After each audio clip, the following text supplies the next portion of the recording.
question. Is there an athletic committee?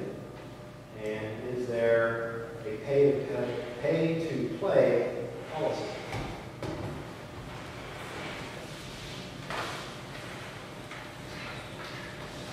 At the present time, there is not an athletic committee.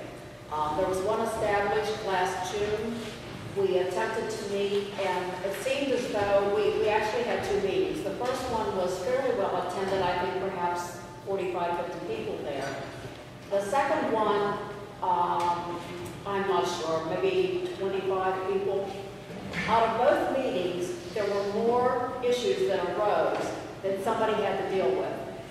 If somebody mentioned, in fact, Brett Miller, who was the athletic director, he mentioned some visionary things, thinking outside the box, looking down the road, which is what you would expect from one of our staff persons to do. It wasn't saying we were going to do it. Obviously, it never came to the board. It was just his looking forward for what the district could do for kids, which is what we're all about. There was so much bad press, blogging, Facebook issues that came up that we decided, in the interest of keeping things smooth as much as we could, not to continue those meetings. After that happened, after the 2 meetings that were held, Mr. Miller continued to have meetings with the coaches, and those are the people that need to be on target with what's going on. He would interface with me when it was necessary, and things would come to the board for approval as needed. Basically, the program was going very well. I was disappointed we could not have an athletic committee as it was originally established. It had folks that were from both ends of the district, parents as well as coaches and administrators.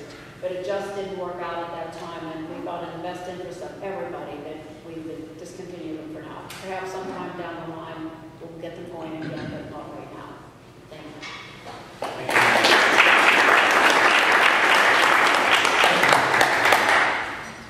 I didn't address the pay to play. I'm sorry. I'll do that very quickly. That's been something that's proposed by the athletic director. It's just a proposal at this point. It will come to the board for a decision as part of the budget process. Thank you. I'm sorry. Thank you. Irv, your question. What will happen to the after-school activities should activity busing be discontinued?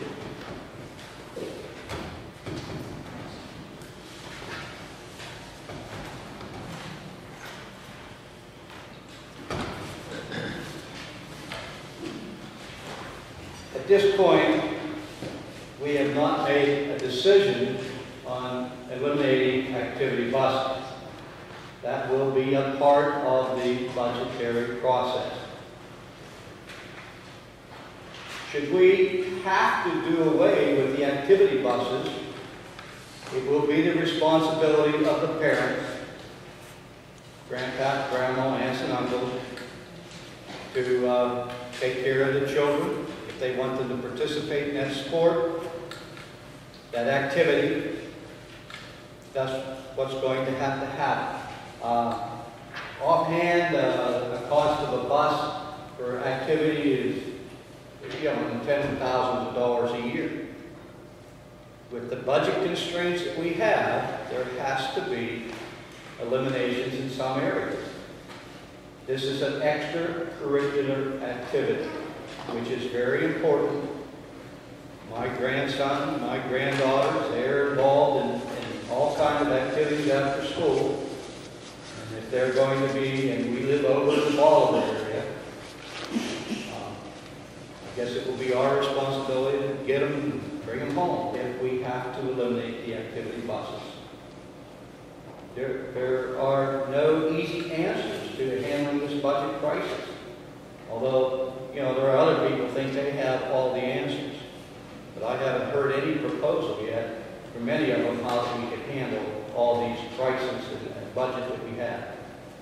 This board has been dealt a very, very difficult budget because of state cutback. I just talked to Dr. Oldham this afternoon. The Title I money, which is very important to our district, comes from the federal government. She has no idea when it's going to go to Harrisburg. It goes to Harrisburg, then Harrisburg will then divvy up the Title I money. It'll take 10 days after we get notification from the federal government what our Title I money will be.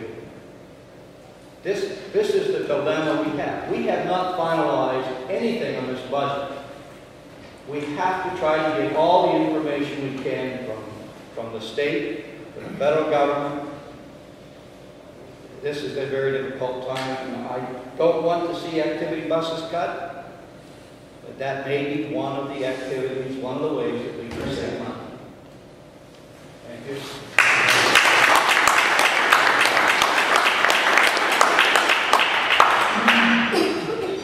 Ladies and gentlemen, this will be the last round.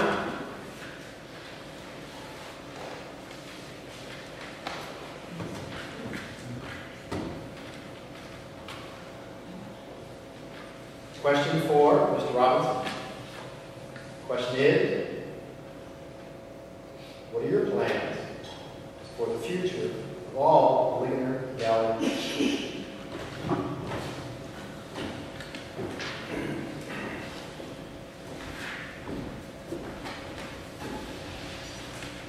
Well, I think I'd like to be a crystal ball looking, but I can't. And I think decisions have to be made on what we currently know and what the near immediate future holds for Ligonier Valley Schools. You read in Sunday's paper, there are proposals in the state to consolidate all school districts under 2,500 students to the surrounding districts. Some counties want to go to a county-wide school district. There are so many issues that are out there right now that there's no clear decision on how it's going to be done or anything's going to be done in the future. So we have to, I think, take care of the immediate concerns of right now, and as we look to the future, we have to watch for guidance from the state. The state, back in 1965, 1966, there were 2,000 school districts in the state. They were consolidated to the current 500. If the state decides to say, we're going to consolidate down to 300 school districts, then I would say that one of the things that's going to happen in Ligonier Valley School District is you're going to see it be split. Somebody will go to Latrobe, somebody will go to United, somebody will go to Mount Pleasant. Because I think if Derry and Latrobe merge, they're going to have Derry's 2,200 students, I think. All these facts and figures are out there. There are laws being proposed. The legislators don't even know what's going on. We've met with them. They're clear as to what direction some of these educational issues are going to go into. So I think that the best that this school board can do is to address the immediate concerns. How do we balance the budget this year? It's not just this year. It's going to be next year and the year after, too. It's not going to be a one-time fix that we get through this year. It's going to continue to be a problem. It's going to be something that we have to work hard at and try to come up with equitable solutions for all the schools. So I don't know what the future is going to be, but right now I would hope that we can remain an independent school district and do the best we can for the investment students.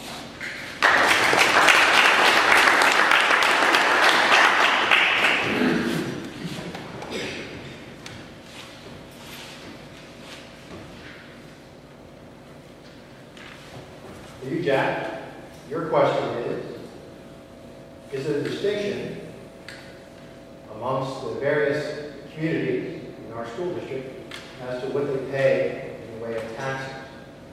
I presume the question implies, does Bolivar pay a different percentage than perhaps Newfoundland, or does Salisbury pay a different valuation than perhaps another?